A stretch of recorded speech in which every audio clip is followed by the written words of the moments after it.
It only took a few hours for DeepSeek R1, a Chinese artificial intelligence system, to shatter the dominance of American artificial intelligence.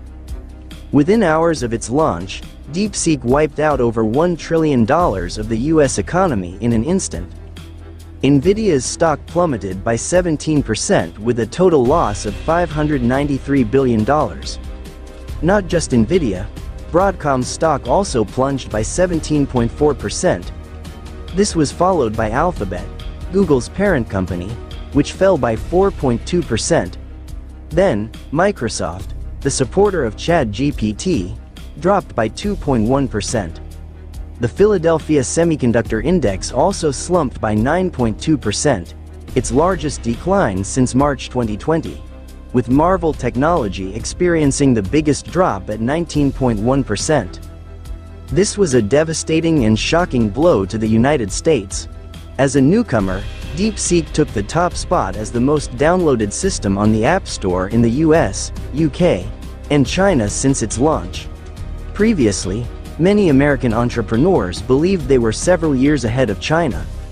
They thought that Chinese startups couldn't possibly produce AI models that surpassed those of the US. However, this assumption was completely wrong.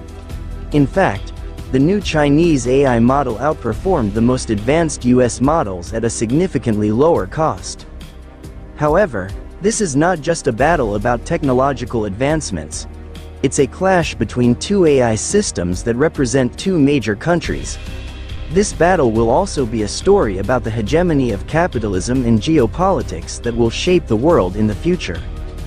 This conflict began when President Donald Trump announced a hike in import tariffs on Chinese products.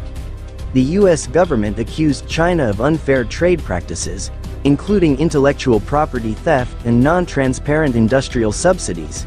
In response to the tariff increase, China retaliated by raising tariffs on US products, further worsening trade relations between the two countries. However, the trade war escalated when the US began targeting China's technology sector, particularly large companies such as Huawei, which was banned from accessing 4G technology and US hardware components. TikTok, accused of compromising US user data security, and SMIC, sanctioned to hinder the development of advanced chips, were also targeted. The primary reason for the US blockade was its concern about China's dominance in the technology sector, particularly in artificial intelligence and communication. If China successfully developed its own technology without relying on the US, America's position as a global technology leader could be threatened. Therefore, the US took steps to prevent China from accessing the most advanced chips, which are crucial components in the development of artificial intelligence and supercomputers.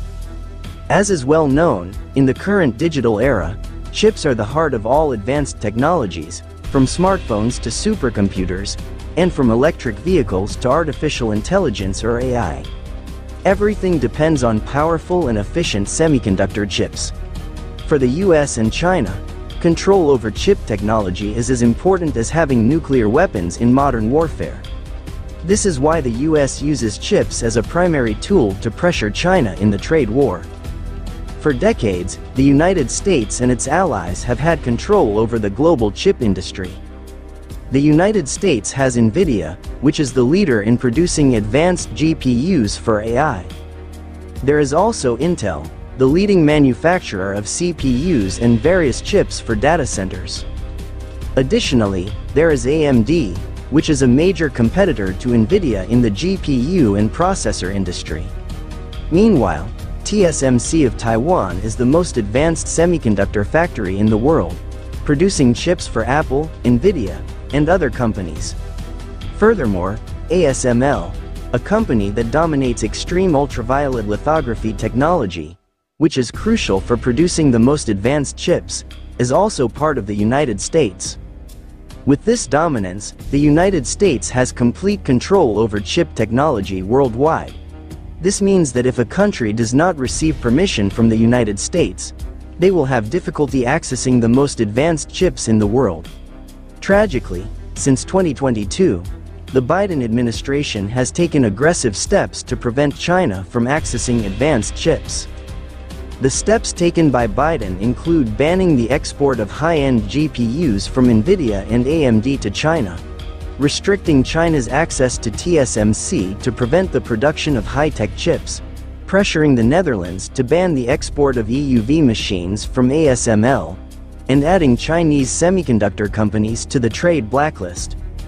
As a result, China can no longer purchase the latest chips from NVIDIA, such as the NVIDIA A100 and H10, which are the industry standard for developing artificial intelligence. Many analysts believe that without access to advanced chips, China is on the brink of disaster. However, blocking China's access to advanced chips appears to be one of the most regrettable decisions ever made by the United States. Instead of giving up, China has found a way out that has shocked the world. When the sanctions from the United States took effect, China's technology industry experienced a major shock. However, China began using older generation GPUs like NVIDIA's A800 and H800, which are still accessible, although they have limited capacity compared to the latest chips. Meanwhile, SMIC, China's largest semiconductor factory, began developing domestic chips that, although still lagging behind TSMC and Samsung, were still capable of performing basic AI tasks. In addition, China also developed a distributed computing system, where multiple lower-end GPUs work together to achieve performance comparable to high-end GPUs. China also strengthened its relationships with countries that did not follow US sanctions, such as Russia and some Middle Eastern countries, to obtain technology supplies. Although it did not have chips comparable to NVIDIA's H100, China was able to develop AI in other ways, such as using more efficient AI models. Instead of following the brute force approach like OpenAI and Google, which use supercomputers with hundreds of thousands of GPUs, China focused on more lightweight and energy-efficient AI models. China also utilized cloud computing, rather than relying on a single super-powerful GPU. They used multiple weaker GPUs in parallel, creating a cloud-based supercomputer that could still train large-scale AI. In addition, China began developing more efficient AI algorithms, which did not require chips with high computational power. As a result of this strategy, China finally created DeepSeek AI, which used simpler hardware but had outstanding performance. And remarkably, with a budget of only $6 million, approximately $7 billion, in just 2 months, DeepSeek successfully created 2 AI models, DeepSeek V3 and DeepSeek R1, which were said to be more efficient and economical. And what's more, one of the biggest attractions of DeepSeek is its free and open-source nature. China's decision to open up access to this technology had a significant impact on the global AI industry. By releasing DeepSeek's source code, China encouraged more developers around the world to use their technology. And as more people adopted DeepSeek, the stronger their AI ecosystem became. Currently, many companies and institutions around the world still rely on AI models from OpenAI, Google, or Microsoft. So, with DeepSeek, China offers an alternative that could reduce the dominance of US AI. Open-source AI allows developing countries and small companies to develop their own AI technology without having to pay expensive fees to Western companies. And this could strengthen China's relationships with other countries that want to avoid dependence on the US. And by opening up this technology to the world, China can attract more developers, researchers, and innovators to contribute to their AI development.